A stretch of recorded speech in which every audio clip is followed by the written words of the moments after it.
Hello everyone, welcome to foundation classes by Amit. अगर आप Chandigarh PRT exam की प्रिपरेशन कर रहे हैं तो ये क्लासेस आपके लिए मोस्ट इम्पोर्टेंट है। इसलिए अगर आपने चैनल को सब्सक्राइब नहीं किया है तो चैनल को सब्सक्राइब कर लें। अगर आपको किसी तरह का कोई डाउट है, कोई इश्यू है, कुछ भी अगर आप पूछना चाहते हैं तो आप इस कॉन्टैक्ट नंबर पे व्हाट्सएप मैसेज कर सकते हैं या फिर डायरेक्ट कॉल भी कर सकते हैं। देखिए, हमने चंडीगढ़ पीआरटी के लिए कुछ बैचेज को लॉन्च कर रखा है। अगर आप कम समय में बेस्ट प्रिपरेशन करना चाहते हैं, वो भी विद पीडीएफ, तो आप इन कोर्सेज को परचेज कर सकते हैं। अगर आपको सभी सब्जेक्ट पढ़ने हैं तो मात्र 1349 रुपए में आप इस कोर्स को विद पीडीएफ प्राप्त कर पाएंगे। जैसा कि आपको पता है, जो आपका एग्जाम है वो जनवरी में एक्सपेक्टेड है और हो सकता है आपकी जो डेट है वो फिर से एक्सटेंड हो जाए। तो अगर आप कम समय में बेस्ट प्रिपरेशन करना चाहते हैं तो आप इस कोर्स को परचेज करके विद पीडीएफ स्टार्ट कर सकते हैं। अगर आपको मात्र 6 सब्जेक्ट पढ़ने हैं, जिसके अंदर आपके social science, Hindi, English, reasoning और जर्नल अवेयरनेस का जो पोर्शन आता है, अगर आप इन 6 सब्जेक्ट को पढ़ना चाहते हैं तो मात्र 699 रुपए में आप इस कोर्स को प्राप्त कर पाएंगे। और कोर्स को प्राप्त करने के लिए आपको एप्लीकेशन को डाउनलोड करना है। एप्लीकेशन का जो लिंक है वो आपको इसी वीडियो के डिस्क्रिप्शन में मिल जाएगा। और देखिए, यकीन मानिए, जो ये कोर्सेज है ना, ये एग्जाम के अंदर आपके लिए रामबाण साबित होंगे, आपके लिए पैनेसिया सिद्ध होंगे। इस चीज़ को आप याद रखिएगा। तो आज के सेशन को हम स्टार्ट करते हैं। आज का जो सेशन है इसमें हम पढ़ेंगे मुद्रा और साख के बारे में। तो मैं आपको डेमो के तौर पे जो हमारा पार्ट 2 है वो आपके सामने प्रेजेंट कर रहा हूं। तो चलिए सेशन को स्टार्ट करते हैं। मुद्रा यानी कि पैसा, इसके बारे में मैं आपको बता चुका हूं अच्छे से। अगर बात करें हम साख की, तो साख के बारे में मैंने बताया था। इंग्लिश में क्या बोलते हैं हम इसको? क्रेडिट बोलते हैं। जैसे मैंने एग्जाम्पल दिया था कि आपके अकाउंट में जब पैसे आते हैं तो क्या लिखा आता है?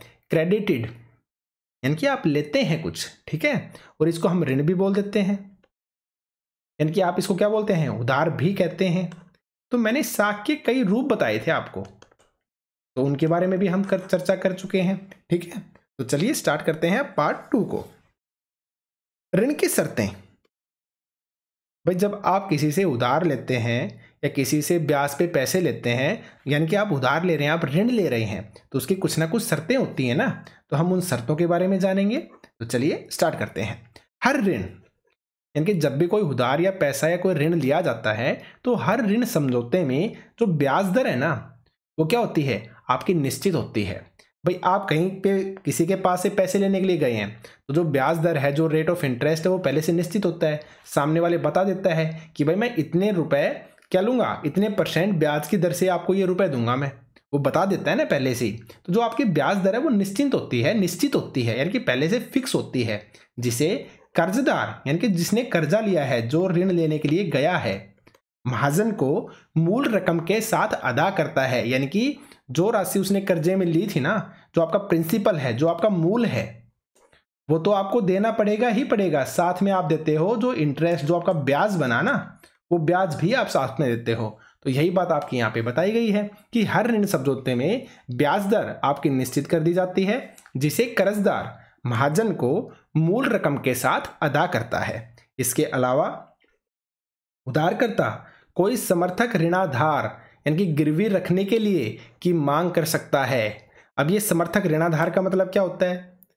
भाई, आप किसी महाजन के पास से पैसे लेने के लिए गए हो, तो महाजन क्या कहेगा कि भाई देखिए, मैं पैसे तो दे दूंगा, लेकिन उसके बदले में आपको अपनी कोई चीज मेरे पास गिरवी रखनी होगी, ठीक है, ताकि कल को अगर आप अपने रुपए नहीं लौटा पाए तो जो आपकी चीज मेरे पास गिरवी रखी है ना, वो चीज आपकी मेरी हो जाएगी।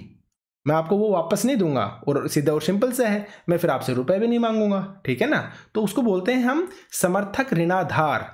यानी कि आपको ऋण लेने के लिए जब आप गए हो तो ऋण लेने का जो आपका आधार है, जो आपका समर्थक है, जिसके बेस के ऊपर आपको ऋण मिला है, उसको बोलते हैं हम समर्थक ऋणाधार, यानी कि ऋण लेने का आधार। ठीक है, आप समझ गए होंगे। देखिए, समर्थक ऋणाधार ऐसी संपत्ति है जिसका मालिक कर्जदार है, जैसे कि भूमि, इमारत, गाड़ी, पशु, बैंकों में पूंजी, और इसका इस्तेमाल वह उधारदाता को गारंटी देने के रूप में करता है जब तक कि ऋण का भुगतान नहीं हो जाता। यानी कि समर्थक ऋणाधार का मतलब आप समझ गए हो कि जो समर्थक ऋणाधारण है एक ऐसी संपत्ति होता है जिसका मालिक कौन होता है, आपका कर्जदार होता है, जो कर्ज लेता है, जो ऋण देने के लिए जाता है। और ये क्या क्या हो सकती हैं, जैसे भूमि हो गई कि वो पैसे लेने के लिए क्या करेगा, अपनी भूमि को गिरवी रखेगा, अपने मकान को गिरवी रखेगा, अपनी कोई गाड़ी है, पशु है, या बैंकों में कोई पूंजी है तो उसको गिरवी रखेगा। और इसका इस्तेमाल जो उधार दाता है ना, यानी जो उधार देता है, को गारंटी देने के रूप में करता है जब तक कि ऋण का भुगतान नहीं हो जाता। यानी कि बोलते हैं ना, हमने कोई चीज गिरवी रख दी तो आप जाते हैं उसको पैसे देते हैं, पैसे देके अपनी गिरवी रखी हुई चीज को वापस लेके आ जाते हैं। तो यही होता है आपका समर्थक ऋणाधार, आप समझ गए होंगे। ठीक है, आगे बढ़ते हैं। यदि कर्जदार उधार वापस नहीं कर पाता तो जो उधारदाता है को भुगतान प्राप्ति के लिए संपत्ति या समर्थक ऋणाधार बेचने का अधिकार होता है। भाई मैंने अभी जस्ट आपको बताया ना कि कोई चीज जब गिरवी रख दी जाती है और आप उस चीज को लाने के लिए नहीं जा पाते हो, आप पैसे नहीं लौटा पाते हो, तो जो गिरवी रखी हुई चीज है ना वो किसकी हो जाएगी, उधारदाता की हो जाएगी। यानी कि जिससे आपने ऋण लिया था ये चीज आपकी उसकी हो जाएगी और उसको अधिकार होगा, वो फिर चाहे इसको बेचे या फिर कुछ भी करे। ठीक है, अब आगे देखिए। संपत्ति जैसे कि जमीन, बैंकों में जमा पूंजी, पशु इत्यादि समर्थक ऋणाधार के आम उदाहरण है। तो 100% याद रखिएगा कि जो आपका समर्थक ऋणाधार है उसके एग्जाम्पल क्या क्या हो सकते हैं। आपकी जमीन हो सकती है, बैंकों में जमा पूंजी हो सकती है, पशु हो सकता है। ये सभी आपके आम उदाहरण है, जनरल एग्जाम्पल है किसके, समर्थक ऋणाधार के, और जिनका उपयोग कर्ज लेने के लिए किया जाता है, कर्ज लेने के लिए किया जाता है, आप याद रखिएगा। ब्याज दर, समर्थक ऋणाधार, आवश्यक कागजात और भुगतान के तरीकों को सम्मिलित रूप से ऋण की शर्तें कहा जाता है। तो अब आपको समझ में आ गया होगा कि ऋण की शर्तें कौन कौन सी होती हैं। आपकी ब्याज दर जो पहले से फिक्स कर दी जाती है, आपका समर्थक ऋणाधार यानी कि जिसके बेस पे आपको ऋण मिलता है, जिस चीज को गिरवी रखने पर आपको ऋण मिलता है, आवश्यक कागजात हो गई, जैसे आपके जमीन के कागजात हो गई, आपके घर के कागजात हो गई। ठीक है, तो इस तरह के कागजात हो गई। आपके भुगतान के तरीके यानी कि किस तरीके से आप अपने पैसे का भुगतान करेंगे। भाई आपने अनाज लिया है तो वापस में आप अनाज ही उनको वापस दे रहे हैं। ठीक है, पैसे लिए हैं तो आप पैसे ही उनको वापस देंगे। तो ये है आपके भुगतान के तरीके। तो इन सब चीजों को बोला जाता है ऋण की शर्तें। तो ऋण की शर्तों में कौन कौन सी चीजें शामिल हैं, ब्याज दर, समर्थक ऋणाधार, आवश्यक कागजात और भुगतान के तरीके, याद रखिएगा आप। आगे बढ़ते हैं। ऋण की शर्तों में एक ऋण व्यवस्था से दूसरी ऋण व्यवस्था में काफी फर्क आ जाता है। कर्ज की शर्तें उधारदाता और कर्जदाता की प्रकृति पर निर्भर करती हैं, यानी कि उनके नेचर पर निर्भर करती हैं। काफी बार क्या होता है कि कोई चीज गिरवी रखने की जरूरत भी नहीं पड़ती। जो महाजन है, जो कर्ज देने वाला है, जो उधारदाता है, उसको इतना विश्वास होता है कि जो ये कर्ज लेके जा रहा है मेरे पास से, ये व्यक्ति वापस लौटा देगा। तो काफी बार क्या होता है कि कोई चीज गिरवी रखनी ही नहीं पड़ती है।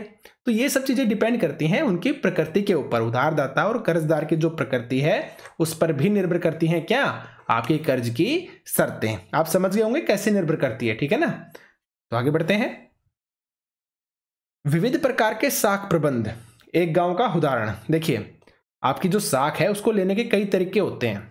तो विभिन्न प्रकार की जो साख है उसका डिस्कस किया गया है और एक गांव का एग्जाम्पल लेके हम इन चीजों को समझने की कोशिश करेंगे। तो एग्जाम्पल दिया है आपके क्लास के अंदर कि रोहित और रंजन ने कक्षा में ऋण की शर्तों के बारे में पढ़ना खत्म किया था। वे अपने इलाके में प्रचलित विविध प्रकार के ऋण प्रबंधों को जानने को उत्सुक थे। कौन लोग उधार देते थे, कर्जदार कौन है, उधारदाता कौन है, ऋण की शर्तें क्या थी। उन्होंने अपने गांव के कुछ लोगों से बात करने का फैसला किया।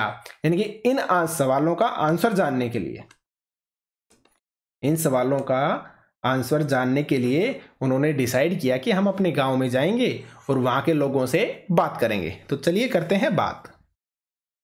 सबसे पहले वो गए श्यामल के पास। तो श्यामल ने बताया कि उसे अपनी 1.5 एकड़ जमीन को जोतने के लिए हर मौसम में उधार लेने की जरूरत पड़ती है।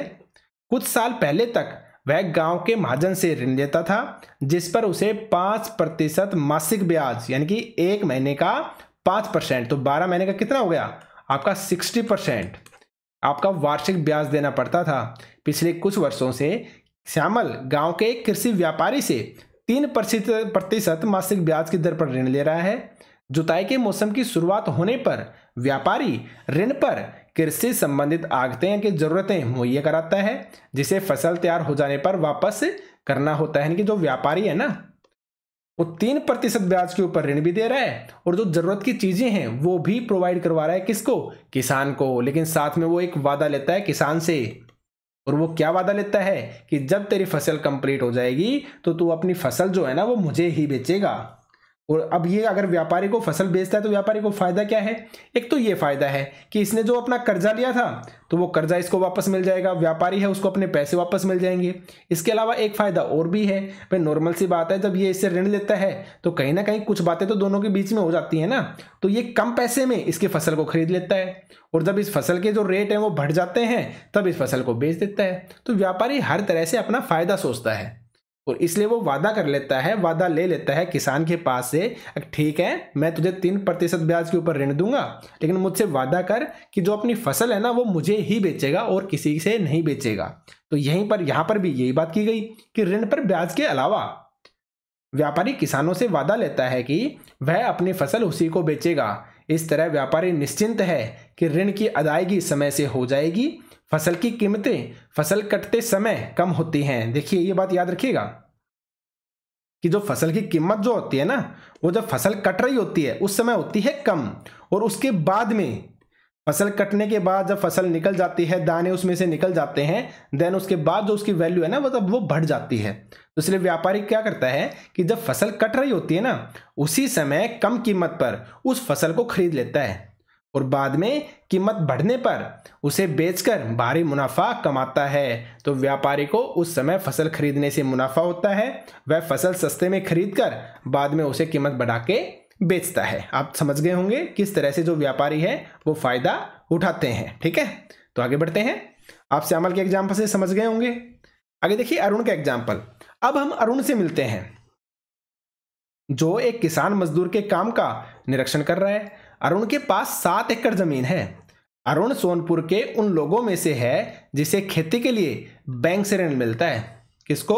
अरुण को। इस ऋण पर वार्षिक ब्याज दर 8.5% है, और ये वार्षिक है आपकी, जबकि श्यामल वाले एग्जाम्पल के अंदर आपकी 5% मासिक थी और वार्षिक थी आपकी 60%। आप देख रहे हैं कितना अंतर है। तो वार्षिक ब्याज पर 8% वार्षिक ब्याज पर बैंक से ऋण लेता है और इसे अगले 3 वर्षों में कभी भी लौटाया जा सकता है। अरुण की योजना है कि वे फसल तैयार होने पर अपनी उपज का कुछ हिस्सा बेचकर इस ऋण की अदायगी कर देगा। वह बाकी आलू की फसल को शीत भंडार गृह में रखकर बैंक से इसके बदले में नया ऋण लेने के लिए दरख्वास्त देना चाहता है। बैंक उन किसानों को ऐसी सुविधा देने के लिए तैयार है जो पहले भी खेती के लिए उससे ऋण ले चुके हैं। याद रखिएगा आप। ठीक है, ये थी अरुण की स्टोरी। आगे बढ़ते हैं। अब बात करते हैं रमा के बारे में। रमा निकट के खेत में कृषि मजदूर के रूप में काम करती है। साल में कई महीने रमा के पास कोई काम नहीं होता। उसे अपने रोजमर्रा के खर्चों के लिए कर्ज लेना पड़ता है। अचानक बीमार पड़ने पर या परिवार में किसी समारोह पर खर्च करने के लिए उसे कर्ज लेना पड़ता है, और रमा कर्ज के लिए अपने मालिक जो सोनपुर का मध्यवर्गीय भूस्वामी है उस पर आश्रित है। यानी कि जो रमा है वो सिर्फ और सिर्फ जो भूस्वामी है ना, जो उसके गांव का, जिसके पास काफी मात्रा में भूमि है, भूस्वामी है, उस पर ही निर्भर करती है। भूस्वामी उसे 5% मासिक ब्याज दर पर ऋण देता है। रमा उस कर्ज को भूस्वामी के यहाँ काम करके वापस करती है। अधिकांशतः रमा को नया ऋण लेना पड़ जाता है, जबकि वह पुराना ऋण लौटाया भी नहीं पाती है। वर्तमान में उसे भूस्वामी के 5,000 रुपये देने हैं। यद्यपि भूस्वामी उसके साथ अच्छा व्यवहार भी नहीं करता, फिर भी वह उसके लिए लगातार काम करती रहती है ताकि आवश्यकता पड़ने पर उसे ऋण मिल सके। और रमा हमें बताती है कि सोनपुर में भूमिहीन लोगों के लिए ऋण का एकमात्र स्रोत कौन है? भूमि स्वामी या भूस्वामी नियोक्ता ही है। भूस्वामी नियोक्ता ही है। क्या है? एकमात्र कर्ज लेने के लिए जो कर्ज दे सकता है कौन है? भूस्वामी नियोक्ता है। तो ये थी रमा की स्टोरी। तो आपने श्यामल की स्टोरी भी समझी, आपने अरुण की स्टोरी समझी जो किससे ले रहा है, आपके बैंक से ऋण ले रहा है, आपने रमा की स्टोरी पढ़ी जो कहाँ से ऋण ले रही है, जो भूस्वामी है उससे ऋण ले रही है। तो ये आपके अलग अलग ऋण लेने के तरीके हैं। आपने श्यामल के बारे में भी पढ़ा था। तो श्यामल है वो भी क्या लेता है, एक व्यापारी से ऋण लेता है। उससे पहले किससे ले रहा था, जो कर्जदार है, जो महाजन है, उससे ऋण ले रहा था। तो सबके ऋण लेने के अपने अपने तरीके हैं, अपनी अपनी सिचुएशन के अकॉर्डिंग। और अब एक तरीका और है, वो है सहकारी समितियों से ऋण। किससे ऋण, सहकारी समितियों से। तो बैंकों के अलावा ग्रामीण क्षेत्रों में सस्ते ऋण का एक अन्य स्रोत सहकारी समितियां भी हैं। सहकारी समिति के सदस्य अपने संसाधनों को कुछ क्षेत्रों में सहयोग के लिए एकत्र करते हैं। कई प्रकार की सहकारी समितियां संभव हैं, जैसे किसानों, बुनकरों एवं औद्योगिक मजदूरों इत्यादि की सहकारी समितियां। इनकी सब आपस में मिलकर क्या बनाते हैं, एक सहकारी समिति बनाते हैं। कृषक सहकारी समिति सोनपुर के नजदीक एक गांव में काम करती है। इसके 2300 किसान सदस्य हैं। यह अपने सदस्यों से जमा प्राप्त करती है, यानी कि कुछ ये जो 2300 किसान सदस्य हैं ये अपने कुछ पैसे उसके अंदर जमा कराते हैं। इस जमा पूंजी को ऋणाधार मानते हुए इस सहकारी समिति ने बैंक से बड़ा ऋण प्राप्त किया। यानी कि देखिए क्या कर रहे हैं ना, कुछ किसान हैं तो 2300 किसानों ने मिलकर एक सहकारी समिति बना ली, यानी कि सबकी मिली जुली समिति। इसमें से जिसके पास जितने पैसे होते हैं एक नियम के अकॉर्डिंग इसमें कुछ पैसे रखे जाते हैं, और जो ये पैसे हैं ना, इन पैसों को ऋण का आधार मानते हुए इनको गिरवी रख के बड़ी मात्रा में बैंक से ऋण लेती है कौन, ये सहकारी समिति। आप समझ गए हो ना। तो इन्होंने सहकारी समिति में रुपए लगाए, और सहकारी समिति में जितने रुपए बनते हैं उस उनके आधार पर जो बैंक है ना ये इनको एक बड़ा ऋण देता है। ठीक है, तो देखिए यही बात इसमें लिख रखी है कि इस जमा पूंजी को ऋणाधार मानते हुए इस सहकारी समिति ने बैंक से बड़ा ऋण प्राप्त किया। इस पूंजी का इस्तेमाल सदस्यों को कर्ज देने के लिए किया जाता है। यह ऋण लौटाने के बाद कर्ज का दूसरा दौर शुरू किया जाता है। कृषक सहकारी समिति कृषि उपकरण खरीदने, खेती तथा कृषि व्यापार करने, मछली पकड़ने, घर बनाने और अन्य विभिन्न प्रकार के खर्चों के लिए ऋण मुहैया कराती है। तो देखिए हमने 4 तरह की चीजें पढ़ ली कि आप महाजन से ले रहे हो, ठीक है ना, आप जो कर्जदाता है, उधारदाता है, उससे लेने लग रहे हो, ठीक है, आप बैंक से ऋण ले रहे हो, आप सहकारी समिति से ऋण ले रहे हो, आप महाजन के पास से ऋण ले रहे हो, ठीक है ना। तो कई तरह के अपने अपने ऋण या उधार लेने के तरीके होते हैं। तो आगे बढ़ते हैं। अब देखिए वर्ष 2012 में भारत में 1000 ग्रामीण परिवारों के साख के स्रोत, तो देखिए क्या क्या स्रोत थे कि जो सरकारी बैंकों से या सरकारी जो चीजें हैं ना वहां से 1% लोग क्या ले रहे हैं, ऋण ले रहे हैं। अन्य औपचारिक अनौपचारिक स्रोतों से 2% ले रहे हैं। रिश्तेदार एवं मित्रों से 8%, जमींदार से 1%, अन्य औपचारिक स्रोत से 5%, व्यवसायिक बैंकों से 25% ऋण लिया जाता है, साहूकार से 33% लोग ऋण लेते हैं, और सहकारी समितियां या फिर बैंक से कितने परसेंट, आपके 25% जो साख है उसका स्रोत होते हैं आपकी सहकारी समितियां और बैंक। तो ये सारी चीजें आप कुछ ना कुछ याद रख सकते हैं। ठीक है, आगे बढ़ते हैं। लोग विभिन्न स्रोतों से ऋण प्राप्त करते हैं। विभिन्न प्रकार के ऋणों को 2 वर्गों में बांटा जाता है। यहां से मोस्ट इंपोर्टेंट चीजें हैं आपकी, याद रखिएगा, और ये एग्जाम में पूछा भी गया है। तो कौन कौन से स्रोत हैं आपके, जो 2 वर्ग हैं कौन कौन से हैं, एक तो औपचारिक और एक आपका अनौपचारिक। औपचारिक तथा अनौपचारिक क्षेत्रक ऋण। अब पहले वर्ग में यानी कि औपचारिक क्षेत्र में कौन कौन से आते हैं, आपके बैंक और जो सहकारी समितियां हैं ये कर्ज देती हैं किसके अकॉर्डिंग, आपके औपचारिक क्षेत्र के अकॉर्डिंग। यानी कि यहां पे अगर आप ऋण लेते हैं बैंक से या किसी सहकारी समिति से तो उनके कुछ रूल्स होते हैं, उनके कुछ रेगुलेशंस होते हैं, यानी कि उनके कुछ नियम हैं, कायदे कानून हैं जिनके अकॉर्डिंग ऋण लिया जाता है। और जहां पे भी रूल लग जाए, कायदे कानून लग जाए, यानी कि औपचारिक तरीके से चीजों को किया जा रहा है, तो आपसे पूछा जाएगा कि जो औपचारिक क्षेत्र का जो ऋण है या ऋण लेने के लिए औपचारिक जो स्रोत है वो कौन से हैं, आपके बैंक हैं और सहकारी समितियां हैं। और अगर अनौपचारिक की बात करता है तो अनौपचारिक उधारदाता में कौन कौन आएंगे, आपके साहूकार आएंगे, आपके मालिक आ गए, व्यापारी आ गए, रिश्तेदार आ गए, दोस्त आ गए इत्यादि। ये सभी किसके अंदर आएंगे, आपके अनौपचारिक उधारदाता के अंदर, याद रखिएगा आप। और आप भारत के ग्रामीण परिवारों के लिए ऋण के विभिन्न स्रोतों को देख सकते हैं। क्या अधिक ऋण औपचारिक क्षेत्र से आ रहा है या फिर अनौपचारिक क्षेत्र से, ये चीज भी आप इन चीजों को देख के समझ सकते हैं। आगे बढ़ते हैं। भारतीय रिजर्व बैंक ऋणों के औपचारिक स्रोतों की कार्यप्रणाली पर नजर रखता है। पिछले वाला जो हमने लेक्चर पढ़ा था वहां पे मैंने एक चीज बताई थी आपको कि जो आरबीआई है ना वो बैंकों के ऊपर नजर रखता है। बैंक क्या करते थे, 15% जो नगद है ना वो अपने पास कैश में रखते थे, बाकी जो 85% जो होता था उसको ऋण के तौर पर लोगों को दे देते थे, उधार के तौर पर, लोन के तौर पर लोगों को ऋण के तौर पर दे देते थे, और 15% क्या रखते थे, अपने पास रखते थे। और इन चीजों के ऊपर जो नजर है कौन रखता था, आपका आरबीआई। और बैंक किस में आते हैं, आपके औपचारिक स्रोतों में आते हैं, बैंक और आपकी सहकारी समितियां। तो अगर बैंक और सहकारी समितियां अगर सरकारी हैं तो कौन रखेगा नजर उन पे, भारतीय रिजर्व बैंक रखेगा। तो यही चीज आपकी यहां पे बताई है कि भारतीय रिजर्व बैंक ऋणों के औपचारिक स्रोतों की कार्यप्रणाली पर नजर रखता है। उदाहरण के लिए हमने देखा कि बैंक अपनी जमा का एक न्यूनतम नगद हिस्सा अपने पास रखते हैं, कितना, आपका 15%। याद रखिएगा, आरबीआई नजर रखता है कि बैंक वास्तव में नगद शेष बनाए हुए हैं। आरबीआई इस पर भी नजर रखता है कि बैंक केवल लाभ अर्जित करने वाले व्यवसायियों और व्यापारियों को ही तो ऋण मुहैया नहीं करा रहे, बल्कि छोटे किसानों, छोटे उद्योगों, छोटे कर्जदारों इत्यादि को भी ऋण दे रहे हैं। यानी कि ये नजर रखता है आरबीआई कि कहीं जो बड़े बड़े व्यापारी हैं, बैंक सिर्फ उनको ही तो ऋण नहीं दे रहा है, उनको ही तो उधार नहीं दे रहा है, उनको ही तो सिर्फ और सिर्फ उन्हीं का लाभ तो नहीं कर रहा है, क्योंकि बैंक जो है वो तो सभी के लिए है ना। तो वो छोटे जो किसान हैं उनके भी काम आना चाहिए, छोटे जो कर्जदार हैं उनके भी काम आना चाहिए, जो छोटे उद्योग हैं उनके भी काम आना चाहिए। तो ये सब चीजें आपकी देखी जाती हैं। आगे बढ़ते हैं।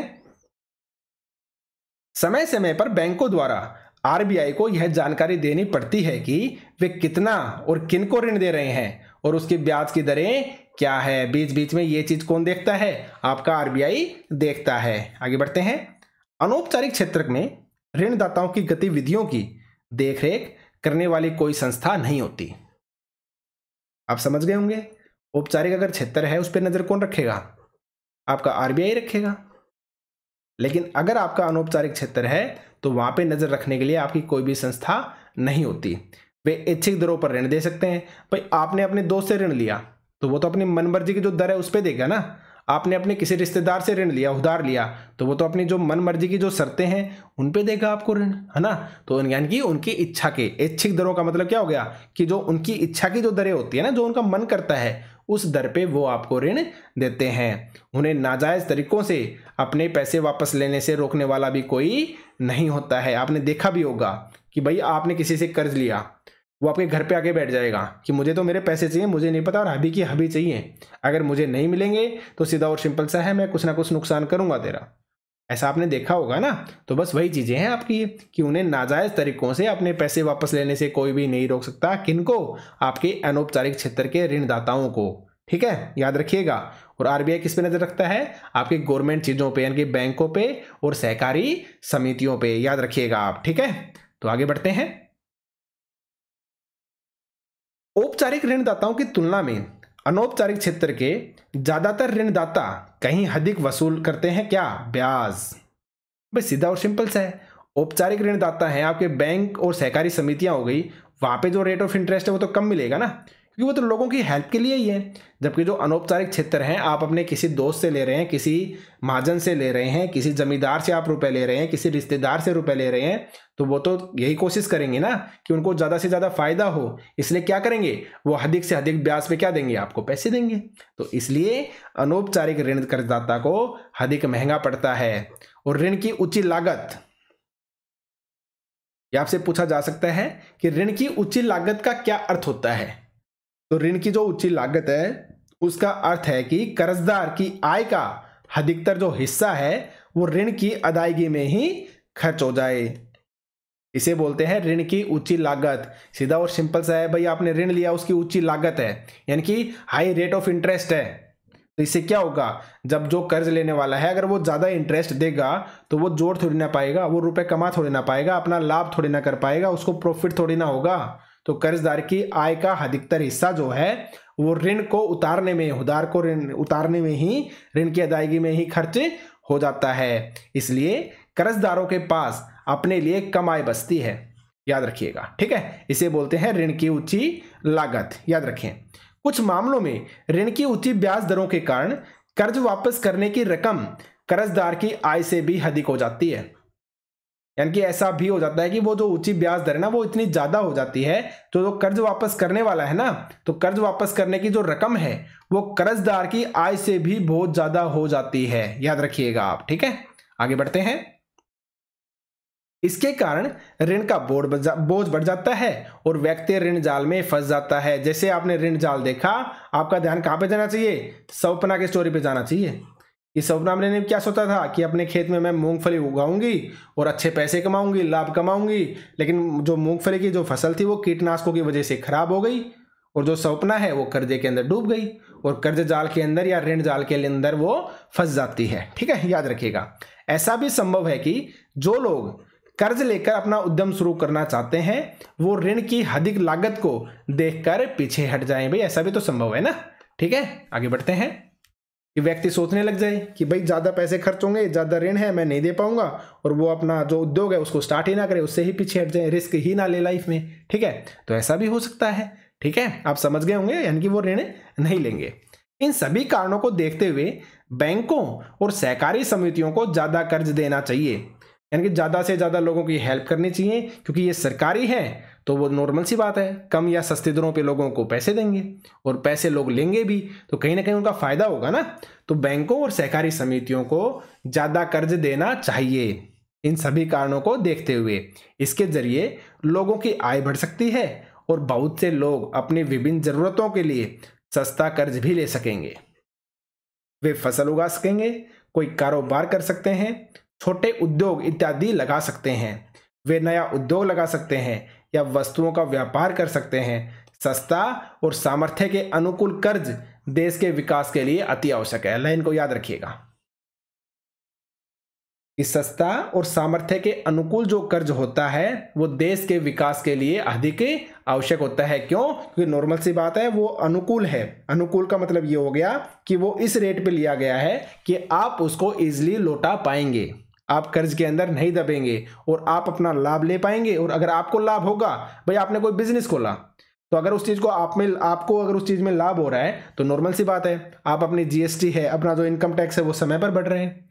और अगर समय पर भर रहे हैं तो अगर ये चीज किसके लिए इंपॉर्टेंट है? आपके देश के विकास के लिए इंपॉर्टेंट है ना, जिसे हम जीडीपी भी बोलते हैं। तो अगर आप अच्छा कमाएंगे तो अच्छा आप इन्वेस्ट करेंगे सरकार के अंदर, तो साथ साथ में जो देश है उसका भी तो विकास होता है ना। तो इसलिए बोला गया है कि सस्ता और सामर्थ्य के अनुकूल जो कर्ज होता है ना वो देश के विकास के लिए अति आवश्यक होता है। याद रखिएगा आप। आगे बढ़ते हैं। अब देखिए ये यहां पे दिया हुआ है कि शहरी परिवारों द्वारा लिए गए कुल ऋण का कितना प्रतिशत औपचारिक का तथा कितना प्रतिशत अनौपचारिक था। तो ये देखिए आप, जो ये वाला कलर है ना इसमें आपका औपचारिक दिया हुआ है और जो आपका एकदम नीला कलर है इसमें आपका अनौपचारिक है। ठीक है, अब पहले वाला देखिए आप, तो 15% जो है ना वो आपका औपचारिक स्रोत से है, यानी कि बैंक से और सहकारी समितियों से, सिर्फ और सिर्फ 15%। और ये गरीब परिवार हैं, तो जो गरीब परिवार हैं 15% बैंक से या सहकारी समितियों से लेते हैं ऋण, और 85% जो गरीब परिवार है ना वो किसे लेते हैं? अनौपचारिक स्रोतों से। अनौपचारिक का मतलब क्या हो गया कि वो किसी महाजन के पास जाएंगे, किसी उधारदाता के पास जाएंगे, अपने दोस्त के पास जाएंगे, अपने रिश्तेदारों के पास जाएंगे। कितने प्रतिशत? आपके 85% लोग। और जो कम संपत्ति वाले परिवार है ना, जिनके पास ज्यादा संपत्ति नहीं है, कुछ है लेकिन ज्यादा नहीं है, वो लोग क्या करेंगे? 47% जो है ना वो आपके औपचारिक स्रोत पर डिपेंड करेंगे। औपचारिक का मतलब क्या हो गया? आपके बैंक और सहकारी समितियां। मैं बता चुका हूं ये चीजें और बार बार मैं रिपीट कर रहा हूं ताकि खुद ही आपको याद भी करवा दूं। ठीक है, और 53% जो होते हैं वो किस पे डिपेंड करेंगे? आपके अनौपचारिक स्रोत पे, यानी कि किसके पास जाएंगे? सगे संबंधियों के पास, रिश्तेदारों के पास। ठीक है ना, आप समझ गए होंगे, किसी महाजन के पास, किसी उधारदाता के पास, आप समझ गए होंगे। और जो समृद्ध परिवार हैं, यानी कि जिनके घर में किसी चीज की कमी नहीं है, वो क्या करेंगे? 72% लोग तो जाएंगे बैंक के पास और सहकारी समितियों के पास, यानी कि औपचारिक। और जो 28% जो लोग हैं वो जाएंगे अनौपचारिक के पास, यानी कि फिर से अपने दोस्तों के पास, अपने रिश्तेदारों के पास, अपने महाजन के पास, अपने जो कर्जदार है, जो कर्जदाता है जिसने दिया है कर्ज, उसके पास, उधारदाता के पास, ठीक है। और जो अमीर परिवार है ना,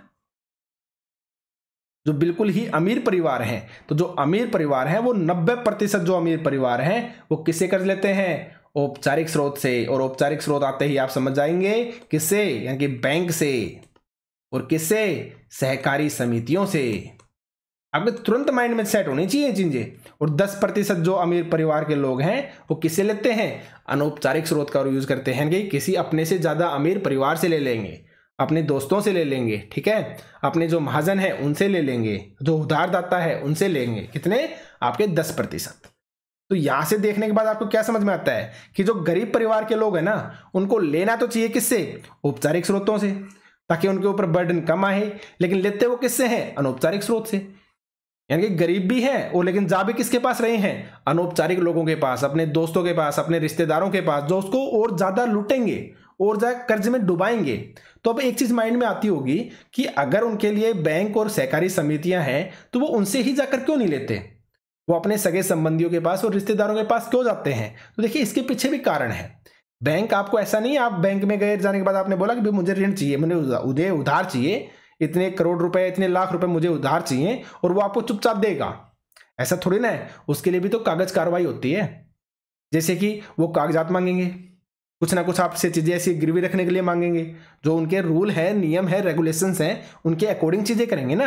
जबकि जो गरीब परिवार हैं वो ये सब नहीं कर सकते, उनके पास गिरवी रखने के लिए कुछ नहीं है। तो ऐसे लोग क्या करते हैं? अपने सगे संबंधियों के पास, जैसे महाजन के पास गए, तो महाजन अगर इनको पहले से जानता है वो क्या करेगा? कुछ भी गिरवी नहीं रखेगा, फिर भी क्या दे देगा? इनको ब्याज दे देगा, इनको रुपए दे देगा उधार में, कि कोई बात नहीं, ले जा, जब होंगे जब मेरे वापस दे देना। या कुछ वैसे बोल देता है, बोलते हैं ना जबान से कि ठीक है, इतने महीने बाद मुझे वापस लौटा देना, तब तक आराम से यूज कर। तो इसलिए जो गरीब परिवार है ना, वो ज्यादा विश्वास करते हैं अनौपचारिक स्रोतों के ऊपर, औपचारिक स्रोत की बजाय। याद रखिएगा आप, ठीक है। तो चलिए फिर अब आगे बढ़ते हैं। आपको समझ में आ गया होगा, आई थिंक समझ गए ना आप। तो आगे चलिए, औपचारिक और अनौपचारिक साख किसे क्या मिलता है? तो देखिए आलेख 2 में, यानी कि जो शहरी वाली जो हमने बात देखी थी ना, तो शहरी क्षेत्रों के लोगों के लिए ऋण के औपचारिक और अनौपचारिक महत्व को दिखाया गया है। हमने यही डायग्राम देखा है आलेख 2 वाला। तो आलेख में गरीब से अमीर लोगों को 4 भागों में बांटा गया है। आप देख सकते हैं कि शहरी क्षेत्रों के निर्धन परिवारों की कर्जों की 85% जरूरतें कौन पूरी करता है? आपके अनौपचारिक स्रोत करते हैं। हमने यही तो देखा था कि जो गरीब परिवार है, 85% जो शहर में गरीब परिवार है, किससे ले रहे हैं? आपके अनौपचारिक स्रोत से ले रहे हैं। और 15% किससे ले रहे हैं? आपके औपचारिक स्रोत से ले रहे हैं, इनकी बैंक से और सहकारी समितियों से। किससे? बैंक और सहकारी समितियों से। और यही चीज आपकी यहाँ पे लिखी गई है, ठीक है ना। ये समझ गए होंगे आप कि शहरी क्षेत्रों के निर्धन परिवारों की कर्जों की 85% जरूरतें अनौपचारिक स्रोत से पूरी होती हैं। तो इसकी तुलना आप शहरी इलाकों के अमीर परिवारों से कीजिए, और आप क्या देखते हैं? आप समझ चुके हैं, हम देख भी चुके हैं। कितने? आपके 10%। केवल 10% अमीर ऐसे हैं जो अनौपचारिक स्रोत का यूज करते हैं। बाकी 90% आपके किसका यूज करते हैं? औपचारिक स्रोत का यूज करते हैं, यानी कि बैंक और सहकारी समितियों से। याद रखिएगा।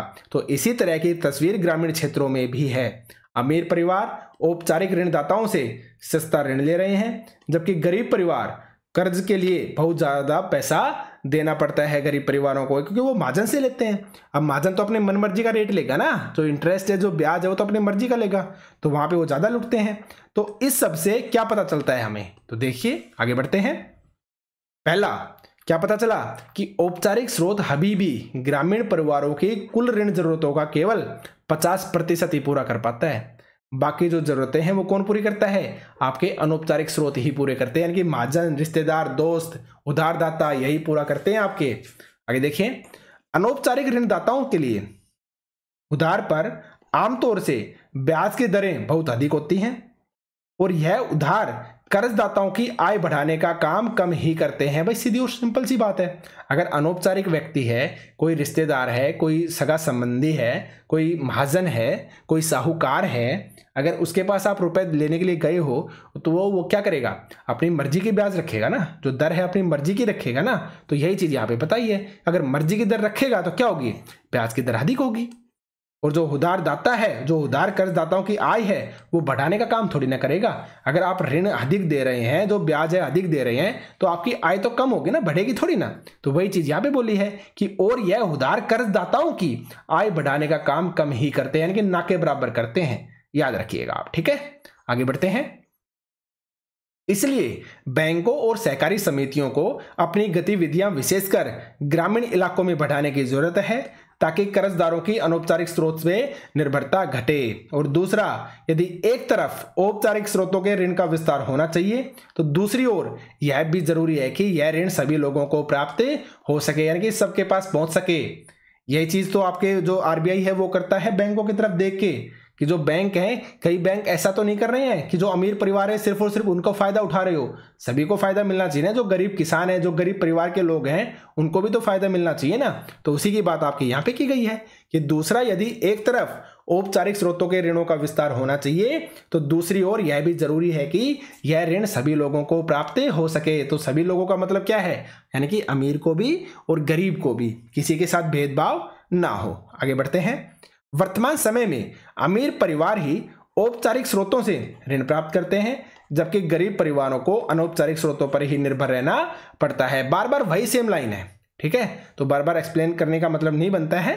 तो आप समझ गए होंगे कि जो अमीर परिवार है वो औपचारिक स्रोत का यूज करते हैं, और जो आपके गरीब परिवार हैं वो किसका यूज करेंगे, आपके अनौपचारिक स्रोत का। और अनौपचारिक का मतलब भी आप समझ गए, सगे संबंधी, आपके दोस्त, रिश्तेदार, आपके महाजन, साहूकार, जो आपके उधारदाता हैं, वो सब। तो यह जरूरी है कि औपचारिक ऋण का अधिक समान वितरण हो, ताकि गरीब परिवार भी सस्ते ऋण का फायदा उठा सकें। आप समझ गए होंगे, ठीक है। आगे बढ़ते हैं। निर्धनों के स्वयं सहायता समूह। आपने स्वयं सहायता समूह के बारे में पढ़ा होगा। स्वयं यानी कि अपनी, यानी कि मैं, यानी कि अपनी सहायता स्वयं ही करना, अपने आप ही करना। तो इसके लिए कुछ समूह बनाए गए निर्धनों के द्वारा, जिन्हें क्या बोला गया, स्वयं सहायता समूह बोला गया। तो हम पढ़ेंगे स्वयं सहायता समूह के बारे में। तो देखिए, निर्धन परिवार ऋण के लिए अब भी अनौपचारिक स्रोतों पर निर्भर है। ऐसा क्यों है? भारत के सभी ग्रामीण क्षेत्रों में बैंक मौजूद नहीं है। ये आपके कारण बताए गए, इनको याद रखिएगा कि जो निर्धन परिवार है वो ऋण के लिए अब भी अनौपचारिक स्रोतों पर निर्भर क्यों है? क्यों अभी भी अपने सगे संबंधी हैं, रिश्तेदार हैं, साहूकार हैं, महाजन हैं, उधारदाता हैं, उनके ऊपर क्यों डिपेंड है अब भी, आज के समय में भी? क्यों? क्योंकि कारण बताया है। और कारण क्या बताया है कि सभी ग्रामीण क्षेत्रों में बैंक मौजूद नहीं है, और जहां कहीं मौजूद भी हैं तो बैंक से कर्ज लेना अनौपचारिक स्रोत से कर्ज लेने की तुलना में ज्यादा मुश्किल है, ठीक है ना। क्यों? क्योंकि बैंक से कर्ज लेने के लिए ऋणाधार और विशेष कागजातों की जरूरत पड़ती है। जबकि अगर आप किसी महाजन के पास जाएंगे, किसी साहूकार के पास जाएंगे, और आपके गांव का है वो, अगर वो आपको जानता है, तो बिना किसी कागज के, बिना किसी ऋण आधार के वो आपको कर्ज दे देगा। और आगे देखिए, ऋणाधार की अनुपलब्धता भी क्या है, एक प्रमुख कारण है जिससे गरीब बैंकों से ऋण नहीं ले सकते। ऋणाधार की अनुपलब्धता, यानी कि आप बैंक के पास गए और आपने बोला मुझे लोन चाहिए, मुझे रुपए चाहिए, तो बैंक कहेगा ठीक है हम दे देंगे, लेकिन बताओ आप गिरवी क्या रख रहे हो? तो ऋणाधार, यानी कि ऋण लेने के लिए आप आधार क्या रख रहे हो? तो आपके पास तो कुछ है ही नहीं, तभी तो आप ऋण लेने के लिए आए हो, तभी तो आप महाजन के पास या साहूकार के पास जाते हो, क्योंकि आपके पास तो रुपए है ही नहीं, इसलिए तो आप बैंक लेने के लिए आए हो। और यहाँ पे आते उन्होंने खुद बोल दिया कि कोई चीज़ गिरवी रखिए भाई, तभी तो आपको लोन देंगे। तो अगर आपके पास कुछ चीज़ गिरवी रखने के लिए होती तो आप खुद से अपना काम नहीं चला लेते, अब बैंक के पास क्यों आते? तो इसलिए बैंकों से ऋण लेना जो गरीब लोग हैं उनको ज़्यादा मुश्किल लगता है, तो इसलिए वो क्या करते हैं, बैंकों से लेने की बजाय जो कर्जा है किससे, साहूकार से, महाजन से, उनके पास जाके इजिली प्राप्त कर लेते हैं, ठीक है। और कहीं ना कहीं कर्ज के अंदर दबते चले जाते हैं। आप समझ गए होंगे जो मैं आपको समझाना चाह रहा हूं। आगे बढ़ते हैं।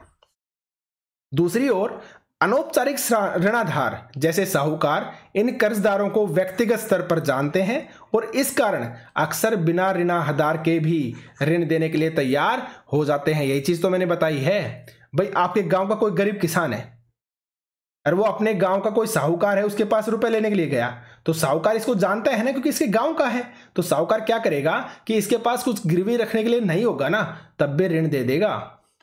क्यों? क्योंकि ये इसके जानकार हो गया, ठीक है ना। तो कर्जदार जरूरत पड़ने पर पुराना ऋण चुकाए बिना भी नया कर्ज लेने के लिए साहूकार के पास जा सकते हैं, जबकि बैंक के पास नहीं जा सकते। बैंक तो बोलेगा पिछले वाला तो चुकाया भी नहीं है, आप नया लेने के लिए आ गए। लेकिन जो साहूकार है, जो उधारदाता है, वो ऐसा नहीं बोलेंगे, आपने पिछले वाला नहीं चुकाया तब भी आपको नया ऋण देंगे। तो इसलिए जो गरीब लोग हैं वो किसके पास जाना पसंद करेंगे? आपके साहूकार के पास। वो बैंकों के पास क्यों जाएंगे? ठीक है ना, क्योंकि वहां पे वो बोलते हैं ना लिखा पढ़त, कागजी कार्रवाई ज्यादा है, वो गरीब लोग पूरा कर नहीं पाते, तो वो क्या करेंगे? साहूकार के पास जाना पसंद करेंगे बैंक की बजाय, याद रखिएगा। लेकिन महाजन ब्याज की दरें जो होती है ना वो बहुत ऊंची रखते हैं, लेन देन की लिखा पढ़ी भी पूरी नहीं करते और निर्धन कर्जदारों को तंग करते रहते हैं। यानी कि ये उनकी नेगेटिव चीजें बताई हैं, किनकी? आपके साहूकार की। ठीक है ना, उनकी नेगेटिव जो चीजें हैं वो यहां पे बताई गई हैं। आगे बढ़ते हैं।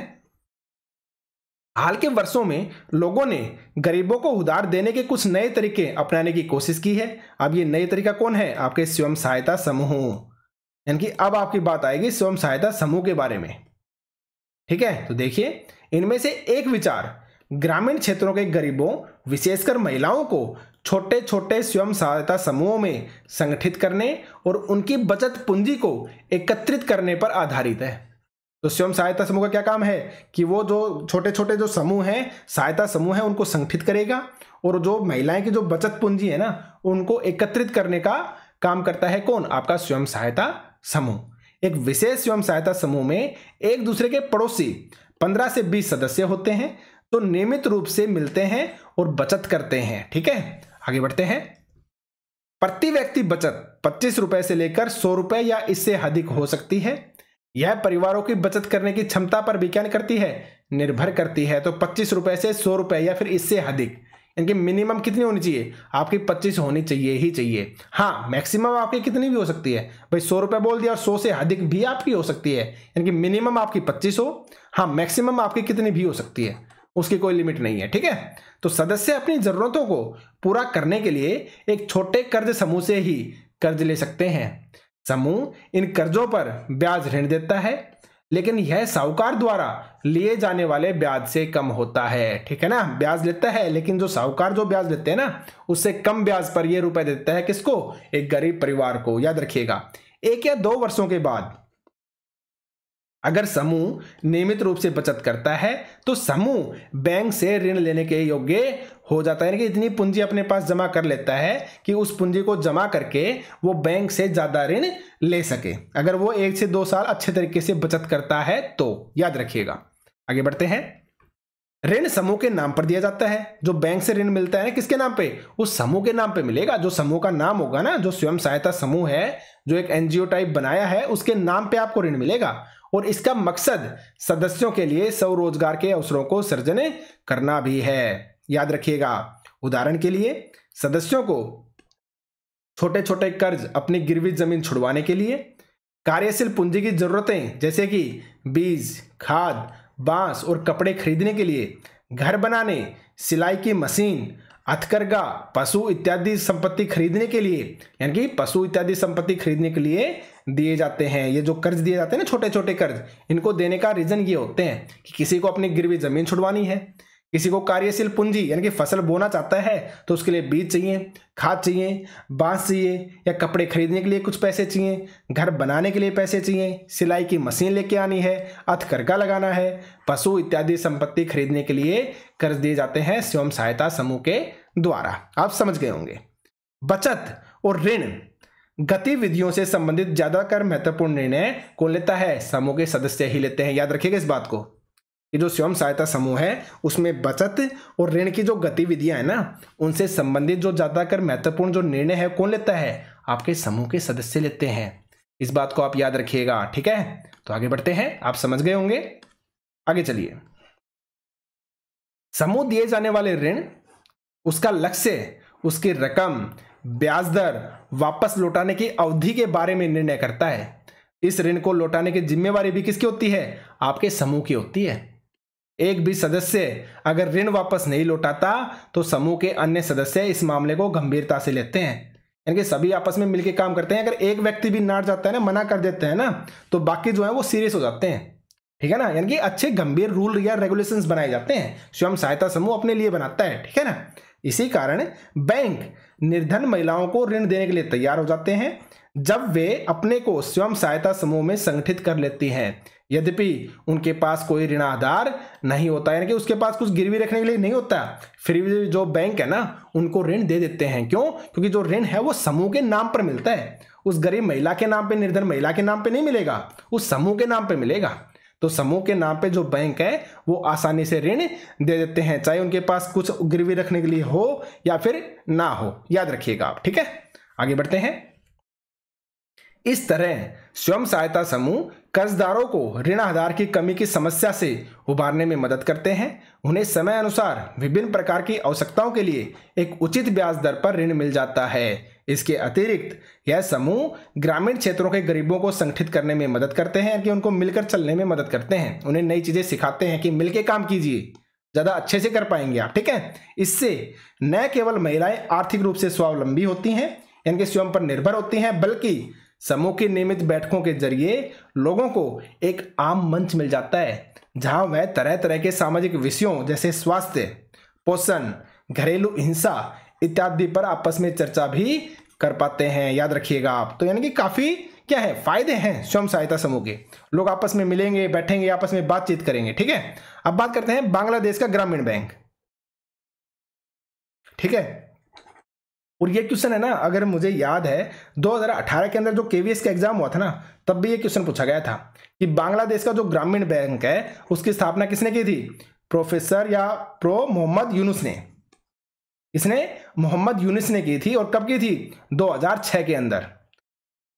ग्रामीण बैंक के संस्थापक थे, और 2006 में की नहीं, 2006 में इन्हें शांति के लिए पुरस्कार मिला था। कौन सा पुरस्कार? नोबेल पुरस्कार मिला था 2006 में शांति के लिए। स्थापना पहले की थी, लेकिन जो नोबेल पुरस्कार है शांति के लिए कब मिला था? 2006 में मिला था। किसको? मोहम्मद यूनुस को, याद रखिएगा। और इन्होंने ये स्टेटमेंट दी थी कि अगर गरीब लोगों को सही और उचित शर्तों पर ऋण उपलब्ध कराया जा सकता है तो यह लाखों छोटे लोग अपनी लाखों छोटे छोटे गतिविधियों के जरिए विकास का सबसे बड़ा चमत्कार कर सकते हैं। ये स्टेटमेंट किसने दी थी? मोहम्मद यूनुस ने दी थी, जिन्होंने स्थापना किसकी की थी? ग्रामीण बैंक की। बांग्लादेश का जो ग्रामीण बैंक है उसकी स्थापना की थी, याद रखिएगा। तो चलिए देख लेते हैं इसके बारे में भी थोड़ा सा। बांग्लादेश ग्रामीण बैंक का उचित ब्याज दरों पर गरीबों की ऋण जरूरतों को पूरा करने का सफल इतिहास रहा है। इसकी शुरुआत 1970 में एक छोटे पैमाने से हुई थी। कब शुरुआत हुई थी? 1970 में शुरुआत हुई थी भाई, याद रखिएगा। यहां पर मैंने गलती से बोल दिया था 2006 में शांति के लिए नोबेल पुरस्कार मिला था। किसको? मोहम्मद यूनुस को। जो स्थापना है वो बहुत पहले हो चुकी थी। वर्ष 2018 में ग्रामीण बैंक की यह 9 लाख सदस्य थे, जो बांग्लादेश के 81,600 गांवों में फैले हुए हैं। इससे ऋण लेने वाली ज्यादातर महिलाएं हैं, जिनका संबंध समाज के गरीब तबके से है। इन कर्जदारों ने दिखा दिया कि न केवल गरीब महिलाएं भरोसेमंद कर्जदार हैं, बल्कि वे विभिन्न तरह की छोटी आय वाली गतिविधियों को सफलतापूर्वक शुरू करने और चला सकने में भी क्या है? आपकी सक्षम है, याद रखिएगा। और इस स्टेटमेंट को आप 100% याद रखिएगा। आपसे पूछी जा सकती है कि ये स्टेटमेंट किसने दी है या किससे रिलेटेड है। तो किससे रिलेटेड है? आपके स्वयं सहायता समूह से या फिर बांग्लादेश के ग्रामीण बैंक से, याद रखिएगा। आगे बढ़ते हैं।